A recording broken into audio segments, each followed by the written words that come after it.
야, 네, 이어서 강의하겠습니다.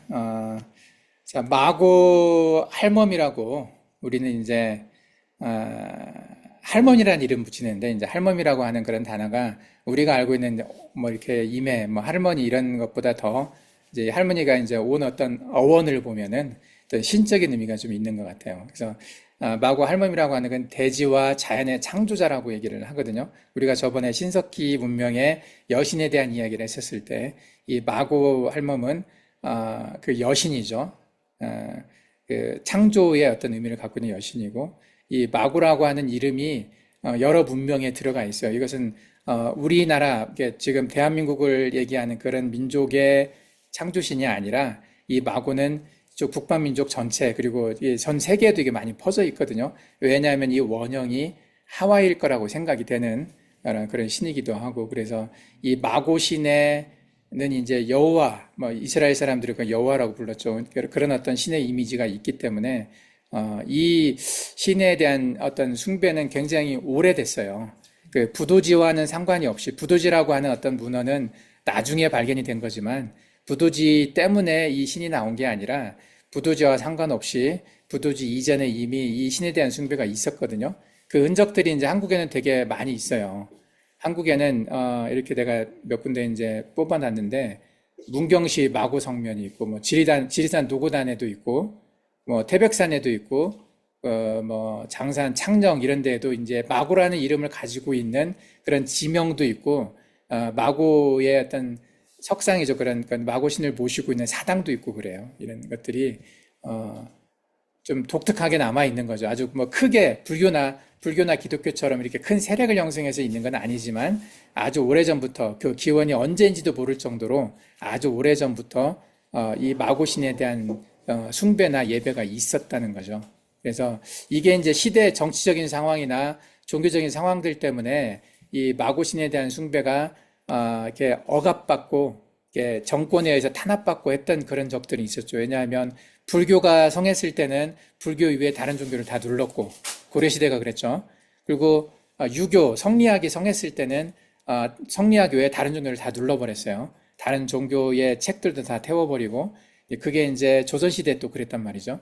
한국은 이제 그런 시대를 거쳐오면서 이 마고라고 하는 신을 숭배했던 아주 오래된 신인데 이 전통이 이제 숨어져서 온 거죠. 아주 작게 가느다랗게 그냥 이어져 왔는데 이것을 이제 현대에 와서 모집해서 살펴보다 보니까 이 마고라고 하는 신이 이 우리 민족, 특히 이제 동이족이나 북방민족이 갖고 있었던 신의 가장 원류, 불교나 기독교 이전에 있었던 그런 신에 대한 어떤 개념이었다는 거죠. 또 이 신을 또 이렇게 전 세계로 펼쳐져서 보다 보니까 다른 나라에도 이런 신에 대한 숭배가 많이 있었다는 거죠. 그리스의 가이아나 노르드시나 뭐 요르드는 대지의 여신으로 주로 토르의 어머니로 알려져 있죠. 이 북유럽 쪽의 신화에서도 나오고 요르드란 이름으로 나오고 그리스에는 가이아, 슬라브의 모코시, 뭐 인도의 뿌리티비, 수메르의 니누르사그, 뭐 이게 조로아스터의 스펜타 아르마이티, 뭐 이런 어떤 여러 가지 이름으로 불렸는데 이 이미지들이 대부분 다 대지의 여신을 이야기한다고 그랬죠. 이제 이 이미지가 청동기 시대에 이제 다른 이미지로 이렇게 좀 확대되면서 여러 가지 여신들의 이미지로 이렇게 또 이렇게 나누어졌다고 얘기를 했잖아요. 그래서 이게 마고라고 하는 이름이 또 마기 뭐 이렇게 러시아에서도 슬라브 민족들 사이에서는 또 이게 더 많이 있는 것 같아요. 예, 이 모코시라고 하는 이름 자체도 이제 아마 마고에서 왔다는 얘기를 하죠. 이 이름이. 그래서 마고 신화가 동양의 여러 종교의 그 뿌리에서부터 영향을 많이 줬다는 거죠. 그래서 지금 특히 이제 마고를 되게 중요하게 생각하는 종교 중에 하나가 이제 한국에서 동학이라고 하는 어, 동학의 어떤 사상, 이게 신교라고 하죠. 이게 민족 종교라고 하는데 한국의 대종교나 뭐 증산도나 뭐 그 대순진리회나 이런 여러 뭐 이렇게 종교들이 있어요. 한국을 뿌리로 해서 만들어진 어떤 그런 종교들에서는 대부분이 마고에 대한 어떤 중요성을 강조를 많이 하죠. 그리고 샤머니즘도 마고와 연관이 많이 있다고 돼 있었죠. 우리가 샤머니즘을 생각을 할 때 샤머니즘의 뿌리로 보는 것 중에 하나가 천산에 서왕모라고 있다고 그랬어요. 서왕모 사당이라고. 예, 그쪽에 천산산맥이죠. 지금 그 중가로 분지와 타린 분지를 나누는 큰 산맥이 하나 있잖아요. 거기에 천산이라고 하는 산이 있고 거기에 사당이 하나 있어요. 서흥모 사당이라고. 이 서흥모와 관련된 그림들도 좀 많이 있고, 이게 또 샤머니즘의 이제 굉장히 이렇게 오리진으로 그 뿌리로 알려져 있는 사람이죠. 그래서 샤먼, 무당, 버의 가장 오리진은 서흥모라고 얘기를 하거든요. 이것이 이제 마고로 맞죠. 가장 큰 무당을. 그래서 도교와도 관련이 있어요. 마고 신화와 도교도 관련이 있고, 곤륜산 서왕무도 이제 마찬가지로 도교의 뿌리이기도 하죠. 여기가 이제 샤머니즘의 뿌리이기도 하지만은 연결이 많이 돼 있어요.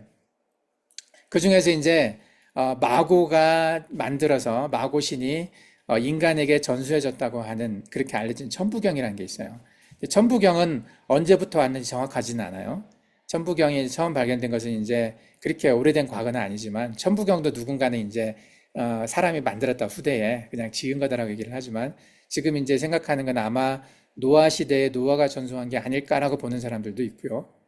그 전에 노아도 그 전부터 이전에 이렇게 들었던 이야기들이 이렇게 전해진 거라고 얘기를 하고 있고요. 그래서 노아가 홍수 이전부터 살았던 사람이기 때문에 그때 하나님으로부터 들었던 이야기를 전수했다. 81자의 글자로 해서 이제 그걸 천부경이라고 말하는 사람이 있는데, 이 하나님을 이렇게 마고신과 같은 신으로 보는 사람들이 있기 때문에 이제 마고 시대의 마고신에 의해서 천부경이 전해졌다라고 얘기하는 사람들이 있어요. 그래서 물론 이 천부경이라는 것도 모든 사람들이 인정하는 경전은 아니지만 굉장히 많은 사람들이 이 천부경을 중요한 경전으로 보고 있기 때문에 이 내용을 우리가 보면서 성경과 비슷한 부분을 찾아볼 필요가 있는 것 같아요.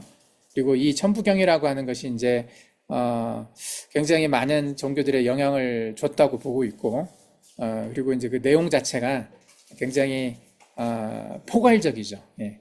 어떤 세계관을 가지고 보느냐에 따라서 해석이 달라지는 거거든요, 이게. 그래서 천부경의 내용을 천부경이 이제 이런 글자, 처음에는 녹도문자라고 해서 이게 사슴의 발을 본뜬 글자가 있어요. 이 녹도문자로 아주 오래전에 이게 환인 천재시대라고 여기는 얘기를 하는데, 이게 한 거의 10,000년 가까이 된, 만년에서 5,000년 정도 된 그 사이에 이렇게 전해졌다라고 말하는 사람도 있어요. 예. 그래서 이런 문자로 기록을 했었다. 그런 사람도 있고, 이제 이것도 이제 정말인지 아닌지는 이렇게 검증이 되기가 좀 어려운 이야기이긴 하지만은, 예, 요 글자가 천부경을 쓴 거다라고 말하는 사람이 있어요. 그리고 지금 가장 많이 알려진 것은 이제 신라 시대 최추원이라고 하는 사람이 바위에 바위에 그려져 있는 것을 보고, 그것을 탁본을 떠가지고 와서 그것을 한자로 이제 처음 번역한 것이 최초라고 얘기를 하는 사람들도 있고요. 예, 그래서 이 천부경이 여러 책에 써져 있는데, 태백일사, 특히 태백일사의 소도경전 본운이라고 하는 곳에 포함이 되어 있어요. 이것을 나중에 한 100여 년 전에 개연수라고 하는 사람이 단군세기하고 합쳐서, 태백일사랑 합쳐서 환단곡이라는 책을 이제 편찬을 할 때 이제 이 안에 들어가게 됐죠. 근데 여기 말고도 이제 또 다른 글자가 있어요. 이것은 이제 가림토 문자라고 해서 고조선 시대의 문자라고 알려져 있는 거거든요. 이게 보면은 글자가 지금 만들어진 한글하고 좀 비슷해요.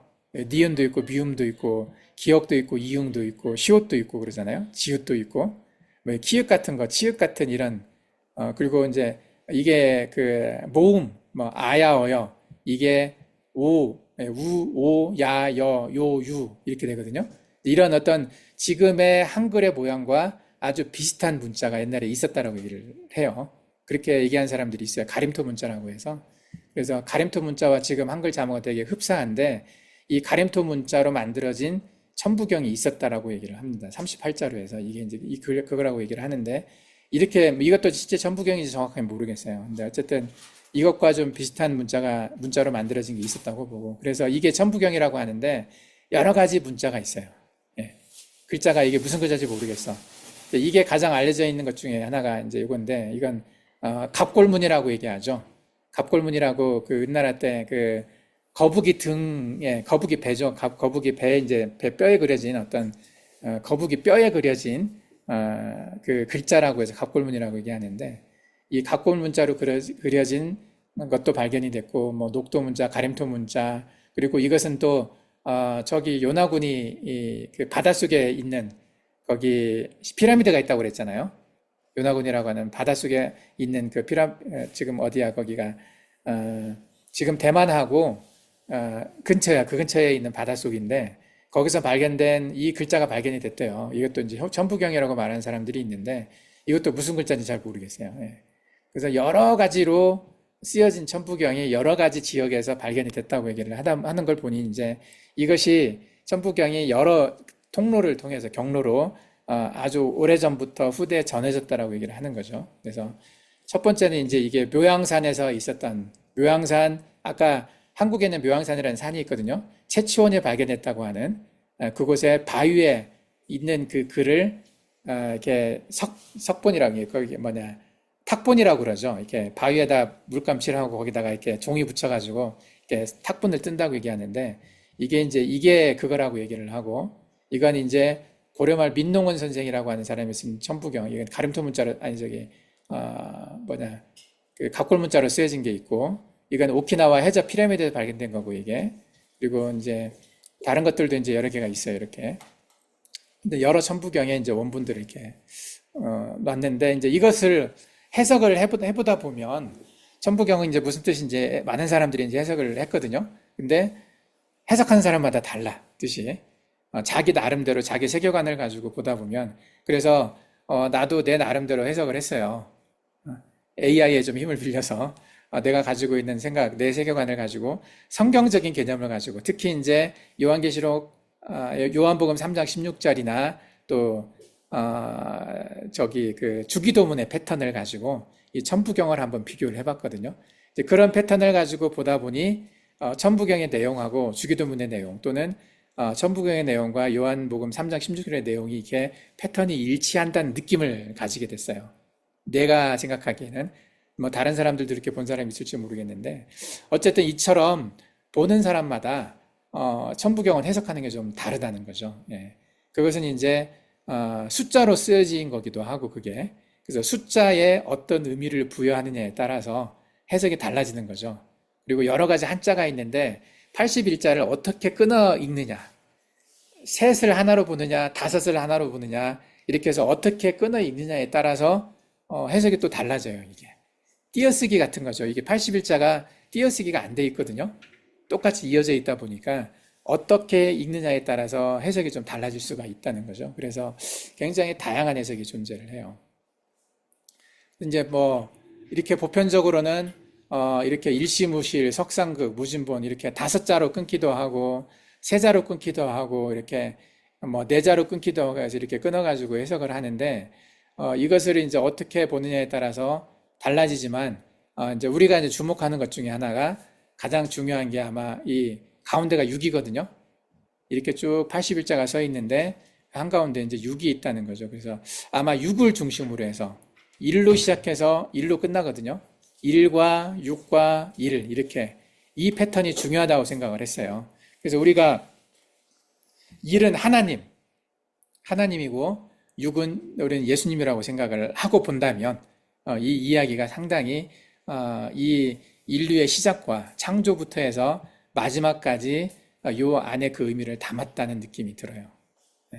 그 글자 하나하나를 조금 더 이렇게 확장해서 해석을 하다 보면 그 해석, 그 단어 자체에 대한 해석이 이제 여러 가지 의미가 있을 수 있는데 그것을 성경적으로 해석을 하려고 하다 보니 성경과 이렇게 비슷한 어떤 패턴을 가진 이야기가 될 수 있다는 생각이 들었어요. 그래서 이것을 이제 성경적으로 해석을 이렇게 해서 이제 읽다 보면은 이게 이제 뭐 성경만 알아가지고도 이렇게 이해가 되는 거 아니고 또 이제 양자역학적인 개념이 있어요. 왜냐하면 1이나 2나 3이나 이것을 수비학적인 개념이 양자역학이 좀 들어가 있거든요. 그래서 숫자를 이해하는 데 있어서 좀 풍성하게 넓게 이해를 해야 이 해석을 좀 제대로 할 수가 있는데 이걸 성경적으로 한번 해석을 해보면 천부경의 첫 구절이 일시, 무시, 일이라고 돼 있어요. 다섯 자. 81자 중에서 첫 번째 다섯 자가 일시, 무시, 일인데 하나에서 시작하여 무에서 다시 하나로 돌아간다. 이런 의미를 담고 있어요. 그래서 이것을 보면 창세기 1장 1절에 태초에 하나님이 천지를 창조하시니라와 연결이 되죠. 그리고 뭐 공허하고 아무것도 없었는데 거기서 이제 세상에 나온다는 그 이야기가 나오죠. 결국 하나님의 창조를 통해 모든 것이 시작이 됐고, 그리고 결국 하나님께 돌아간다는 어떤 순환을 상징하는 하나님이 알파요, 오메가요 이렇게 얘기했잖아요. 나는 알파와 오메가라고 얘기했고 처음과 나중이라고 말씀하셨거든요. 그 의미하고 이 일시무실, 일종무중일, 나중에 이제 일종무중일이라고 끝나는데 그 알파와 오메가라는 어떤 느낌이 든다는 거죠. 예. 우리가 알파와 오메가의 그 어원이 같은 것이라는 얘기를 내가 전에 한번 한 적이 있었어요. 그 그리스적인 어원어를 보면 똑같은 의미가 들어있어요. 처음과 끝이 같다라는 의미가 있죠. 이 천부경도 처음에 일로 시작하고 끝이 일로 끝나는 그 패턴을 갖고 있기 때문에 비슷한 것이 있다는 거죠. 그리고 이제 일로 시작해서 일로 끝나는데 그 가운데가 굉장히 여러 가지 변화가 있어요. 그게 이제 불교에서도 화엄경에서 보면은 그런 이야기가 있거든요. 저번에 내가 잠깐 얘기했던 기억이 나는데 일즉 다, 다즉 일이란 말이 있어요. 일즉 다, 하나는 곧 굉장히 많은 다란 말은 많다는 뜻이거든요. 굉장히 많은 그걸로 되고 많은 것은 다시 하나로 된다. 다즉 일이라는 개념이 있어요. 그래서 일즉 다, 다즉 일인데 이 천부경의 패턴이 일즉 다, 다즉 일로 가거든요. 일로 시작해서 일로 끝나지만 그 가운데 굉장히 많은 변화가 있는 거죠. 예. 이 패턴이 가고 있어요. 그래서 이 성경과 불경과도 이어진다는 거죠. 이게 천부경이라고 하는 것이. 예. 특히 이제 일즉다 다즉일의 개념은 불교에서도 가장 어려운 책이라고 알려져 있는 화엄경이거든요.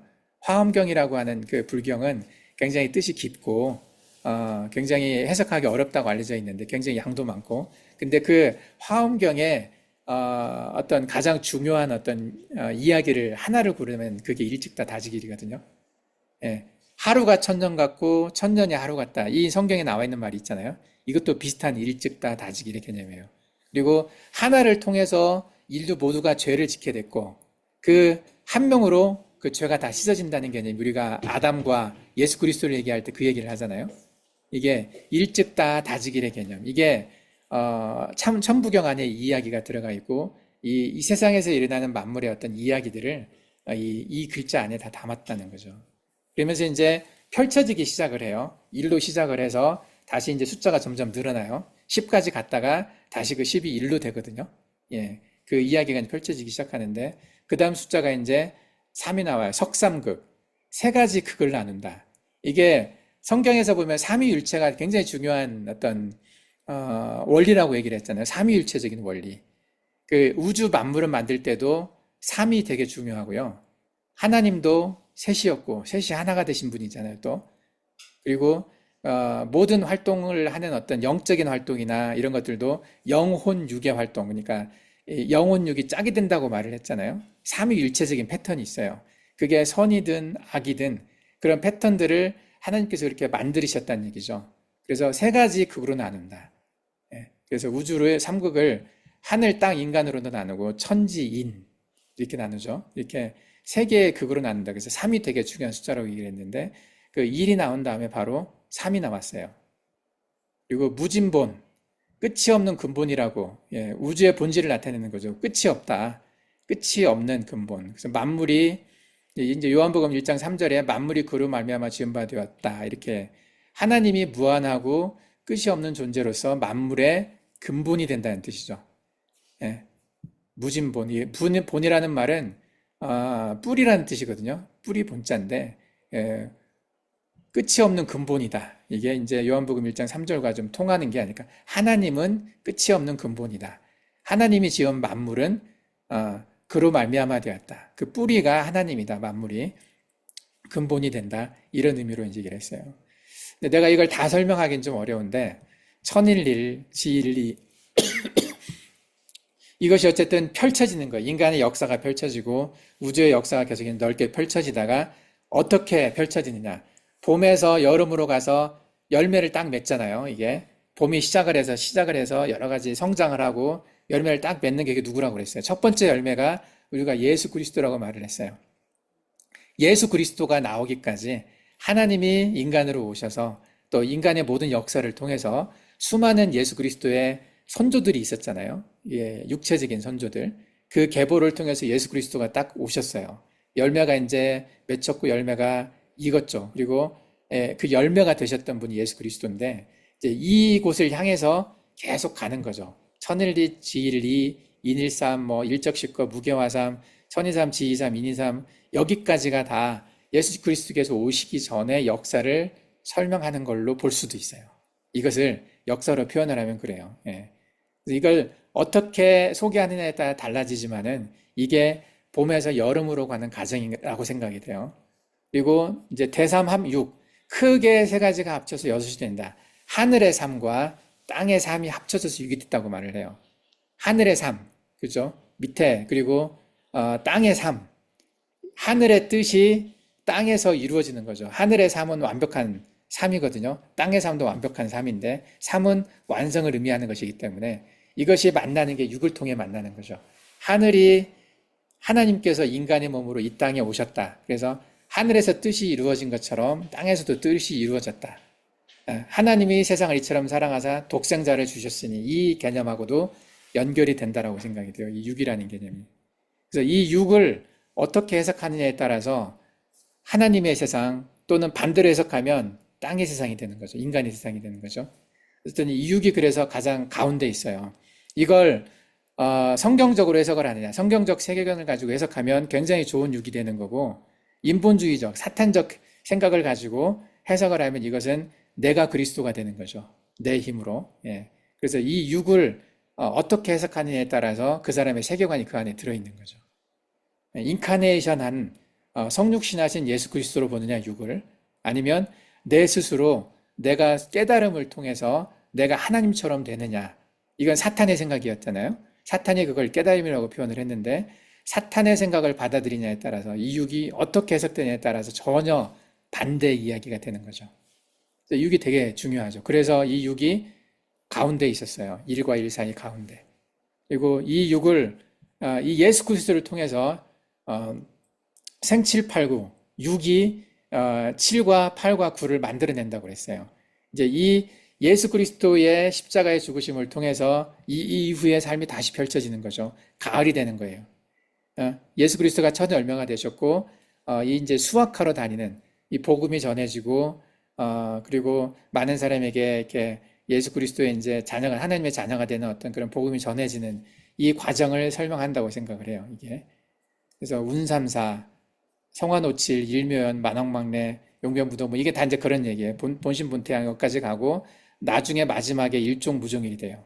하나님에게로 돌아간다는 거죠. 이 뜻이. 예. 그래서 이 패턴이 봄과 여름과 가을과 겨울로 돼 있어요. 여기도. 그리고 하나님으로 시작해서 하나님으로 끝나는 패턴을 갖고 있어요. 그래서 이 81자의 글을 어떻게 보느냐에 따라서 성경의 이야기가 이 안에 다 들어갈 수도 있다는 이야기죠. 어떤 방향으로 보느냐에 따라서. 근데 이것과 그리고 세피로트라고 하는 게 있죠. 세피로트라고 히브리 민족이 만든 거죠. 히브리의 카발라가 만들었잖아요. 카발라에서 만든 세피로트라고 하는 것과 패턴이 거의 같다라고 이야기를 했어요. 이게 카발라도 1부터 10까지 있거든요. 천부경도 1부터 10까지 있고. 그래서 천부경에 이것을 다이아그램으로 만들면은 카발라가 될 수가 있는 거죠. 이게 거의 같은 패턴이에요. 그래서 동쪽에서는 천부경, 서쪽에서는 카발라가 나왔어요. 그리고 이 천부경과 카발라 이 개념 안에 이들의 철학 안에 성경이나 아니면은 불경이나 모든 게 다 들어갈 수가 있어요. 근데 어떤 방향으로 보느냐, 하나님 중심으로 보느냐, 인간 중심으로 보느냐에 따라서 그 반대가 되는 거죠. 예. 이제 그 중에 포인트 하나가 육을 어떻게 해석하느냐에 따라서 굉장히 달라져요. 세피루트의 육이 뭐냐, 예. 그리고 이 천부경의 육이 뭐냐, 이 육을 어떻게 바라보느냐가 그 사람의 세계관이 들어있는 거예요. 여기에. 사탄적으로 보느냐, 하나님적으로 보느냐, 이게 딱. 예. 그래서 이 해설이 그래서 굉장히 중요하다고. 그리고 이 안에 정말 이게 성경의 내용들이 다 들어있다라고 볼 수도 있는 그런 천부경인 거죠. 그래서 이제 숫자 6을 내가 되게 중요하게 생각을 했는데, 예, 천부경의 중심 숫자가 6이에요. 대삼합 6. 하늘과 땅, 인간이 조화를 이루어 완전한 상태를 나타냅니다.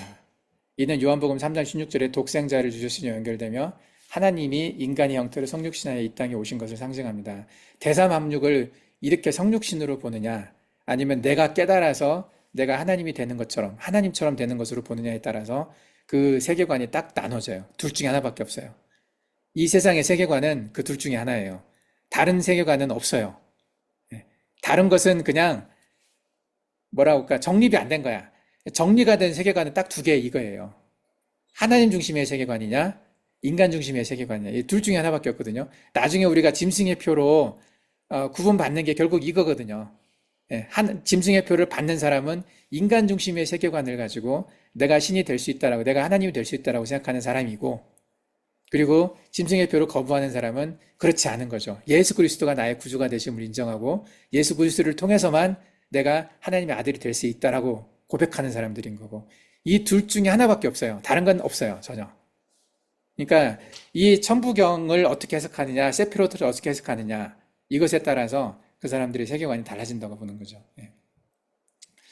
자, 이 천부경에 대해서 내가 잠깐 얘기를 했어요. 뭐 전에도 이제 얘기를 했던 적은 있었고, 천부경이 이제 모든 걸 다 설명하는 건 아니지만, 천부경을 이렇게 해석하다 보면, 아, 이 이야기가 노아로부터 나왔겠구나라는 생각을 할 수가 있는 거예요. 예. 이 정도 이야기를 누가 해줄 수 있었겠어요? 어느 누가, 과거에. 예.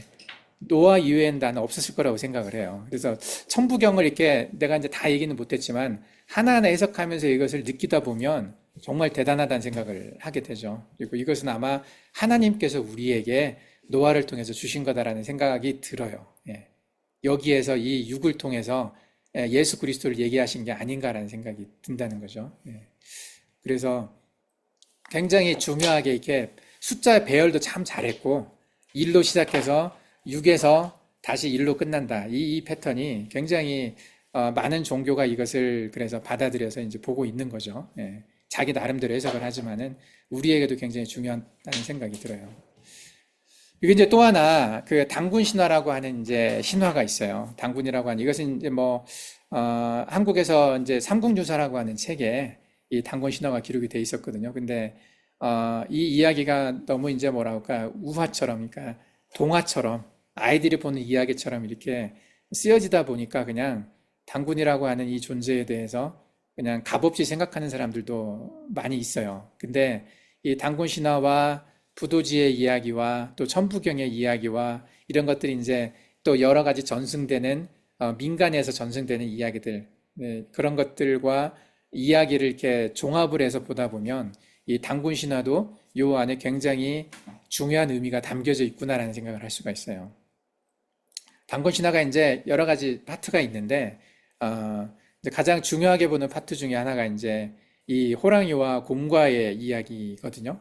이 호랑이와 곰 사이에 어떤 사람이 있어요. 이게 이제 한국의 전통 그 종교에서는 삼신이라고 얘기를 하죠. 삼성이라고 말을 해요. 세 개의 별이라고 말하는데 삼성, 세 명의 신을 섬긴다는 의미에서 이제 삼성기라고 하는 책도 있어요. 그래서 삼성이라고 하는 이름을 가진 이제 사당도 있고 그러는데, 이게 이제 뭐 환인과 환웅과 담군을 이 세 개의 신으로 생각을 해가지고, 이게 우리가 생각하기는 환인과 환웅, 담군 셋 다 사람이거든요. 인간이거든요. 근데 그 인간을 신격화 시켜가지고 이제 삼신이라고 말을 했어요. 삼성이라고 말해요. 삼성. 근데 그 중에 이 당군이라고 하는 사람은 역사적인 존재죠. 그러니까 한민족한테는, 우리 민족한테는 아브라함 같은 존재예요. 어떻게 보면. 그러니까 아브라함의 밑을 통해서, 아브라함을 통해서 뭐 이스마엘도 나오고 여러 민족이 나왔잖아요. 이스마엘이 굉장히 많은 민족의 시조가 된 것처럼 이 단군이라고 하는 사람도 동양 쪽에서는 여러 민족의 시조가 된 거죠. 몽골 민족의 시조도 이 단군 신화로 따지면 단군이에요. 뭐 한국의 시조도 단군이고 일본의 시조도 단군이에요. 사실은. 예. 그래서 이 북방 민족으로 이어지는 모든 그 민족의 시조가 단군이라고 얘기를 하는데, 그러면 단군이 누구냐? 누구의 아들이었냐? 이 곰의 아들이었거든요. 곰의 아들. 이 곰이 누구였냐? 이제 이게 중요한 거잖아요. 이 곰을 여기서는 이렇게 신화라고 해서 이렇게 동화처럼 표현을 했지만은, 이걸 이제 성경과 연관시켜서 보면은 아까도 얘기했던 것처럼 이 웅녀가 하와일 것 같고, 곰은 하와일 것 같고, 이 호랑이는 리리티일 것 같아요. 곰은 호모사피엔스인 것 같고, 호랑이는 네안데르탈인 것 같아요. 여자를. 그렇게 이제 짝을 맞춰서 설명을 할 수가 있어요. 대충 이제 이 신화가 어떤 건지 설명을 하자면은, 먼 옛날에 하늘 세계에는 환인의 나라가 있었습니다. 환인이 아들 환웅은 인간 세계를 다스리고자 하였고 아버지 허락을 받아 천부인 세계를 가지고 태백산 신단수 아래로 내려왔습니다. 그는 바람, 구름, 비를 다스리는 권능을 갖췄으며 인간 사회의 법과 도리를 가르쳤습니다. 그래서 이제 이 이야기가 되게 이제 뭐 섞여 있어요. 이것도 성경과 섞여서 이제 보자면은 이 환희는 뭐 아담 같은 존재라고 해야 되나? 홍수 이전 문명에 살았던 누군가. 그리고 환웅은 홍수 이후로 넘어왔던 노아. 뭐 이렇게 이제 해석을 하기도 하고. 그리고 이제 이 노아가 자기 이제 자녀들을 데리고 와서 새로운 문명을 펼칠 때 그 이야기와 이제 연결될 수도 있어요. 예. 그리고 또 이제 인간의 창조 이야기로 따지면은 더 이제 창세기로 더 에덴 동산으로 거슬러 올라가죠. 환인을 하나님으로 보고 환웅을 아담으로 보는 거죠. 이렇게 이런 식으로 이렇게 연결될 수도 있고, 이 환웅을 카발라 같은 경우에서는 이제 아담 카드몬 같은 존재로 보죠. 아담 카드몬, 우리가 전에 잠깐 얘기했었죠. 그래서 인류의 시조가 되는 어떤 남자, 신적인 남자, 이렇게 이제 얘기를 할 수가 있는 거고, 그리고 이를 통해서 두 여자와의 관계를 통해서 이제 인류가 퍼졌다라고 얘기를 하는 거죠, 이게. 그게 그 여자가 하나는 웅족이었고 하나는 호족이었다는 거죠. 이 자체가 곰이 사람이 되었다는 게 아니라, 또 호랑이가 사람이 되었다는 게 아니라 원래부터 사람이었어요. 둘 다 사람이었는데, 곰은 시험을 통과한 사람이었고 호랑이는 시험을 통과하지 못한 여자였죠. 둘 다. 그래서 이 여자는 환웅과 상관없이 다른 민족을 형성을 했고, 다른 민족이었고, 얘는 하늘의 천손이, 하늘의 자손이라고 그러죠. 하늘에서 내려온 환웅이라는 존재의 씨앗을 잉태한 사람이기 때문에 이 자손을 통해서 우리 민족이 퍼졌다, 이렇게 얘기를 하는 거죠. 예. 이것도 천손 사상이라고 그래요. 히브리 민족하고 비슷해요. 히브리가 하와의 자손으로 이야기를 하는 것처럼 이쪽에서는 곰녀, 이게 웅녀의 자녀라고 얘기를 하는 거죠. 하나님과 이게 그 환웅과 웅녀의 자녀, 하나님의 아들과 웅녀의 자녀, 이렇게. 그래서 이걸 비교를 해보면 이게 릴리티였고 이게 하와였다라고 생각을 해보면 좀 비슷한 패턴을 가지고 있다는 거죠.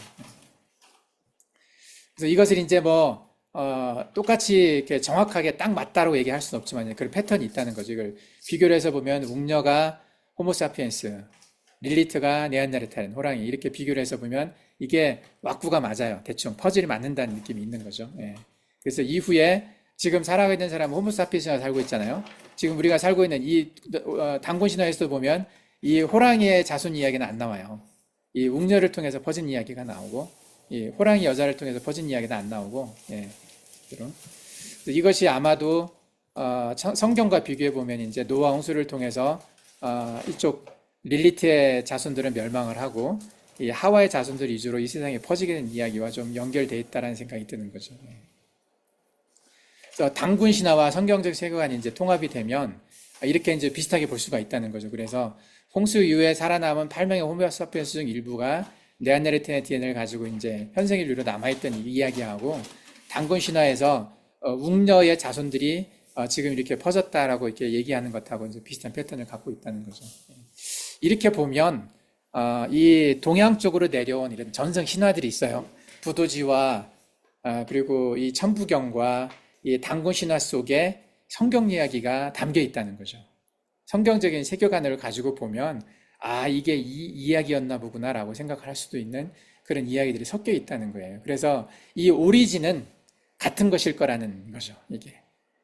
그러니까 서로 따로 발전한 게 아니라 같은 곳에서 이렇게 내려와서 이쪽은 히브리 민족은 하나님께서 직접 성령의 감동으로 그걸 쓰게 하신 거고, 이쪽 동양 쪽은 사람들의 입의 입을 통해서 내려오다 보니까 바뀐 거죠.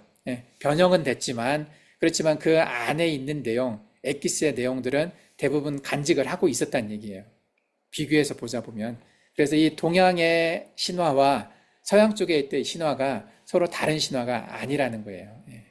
비교해서 보다 보면은. 그래서 이제 성경에서 이야기하는 그 순서가 있잖아요. 창조가 있었고, 에덴 동산이 있었고, 많은 사람들이 타락을 했고, 그리고 노아의 홍수로 심판을 했고 홍수 이후에 8명을 통해서 이렇게 퍼져나가서 새로운 문명이 시작됐고 이 이야기의 흐름이 동양에도 똑같이 있었다는 거예요. 이 흐름 자체가. 디테일한 부분은 좀 달랐지만은 그래서 이런 것들을 보다 보면 이게 인류는 한 곳에서 시작을 했구나. 노아 문명에서 시작을 했고 두 번째 인류가 그리고 지금 이렇게 퍼져나와서 이렇게 새로운 문명들을 만들었지만 그 원류는 하나였구나라는 생각을 할 수가 있는 거죠. 근데 이제 우리가 다음에 나오는 것이 이제 황하 문명의 태호복기를 얘기하다 보면 조금 더 구체적으로 될 수 있고요. 그래서 이제 다음 강의에서 이 이야기를 하겠습니다. 얘기는 우리가 이제 예전에 했죠. 예. 여기까지 하고 녹화를 중지를 하고 자.